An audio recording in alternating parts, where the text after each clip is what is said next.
ఎలాంటి అసౌకర్యాన్ని పొందలేదు. అది చాలా గ్రేట్. అందుకు ఆ ఇద్దరు టీచర్స్కి అభినందనలు. క్లాప్స్ అలాగే. తర్వాత మా పాఠశాల టైం టేబుల్ ఎప్పుడు నేనే చేస్తుంటా. సబ్జెక్ట్స్ అరేంజ్మెంట్స్ ఇచ్చేటప్పుడు స్కూల్ అసిస్టెంట్స్కి వాళ్ళ ప్రాధాన్యం మేరకు వారి సబ్జెక్ట్ ఇస్తూ వస్తూ ఉంటే చివరికి కొన్ని తెలుగులు, కొన్ని సోషల్, కొన్ని హిందీ ఇట్లా మిగులుతూ ఉండేవి.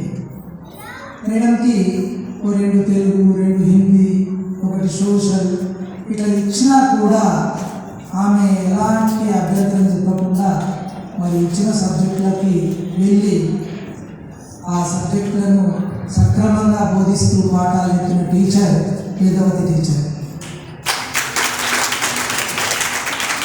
మరి వాతావరణం అనుకూలంగా లేదు. ముందుగా మనం సన్మాన కార్యక్రమాన్ని చేసుకుందాం. మరి సన్మాన కార్యక్రమాన్ని నిర్వహించాల్సిందిగా మా పాఠశాల తెలుగు మాస్టర్ గారిని కోరుచున్నాం.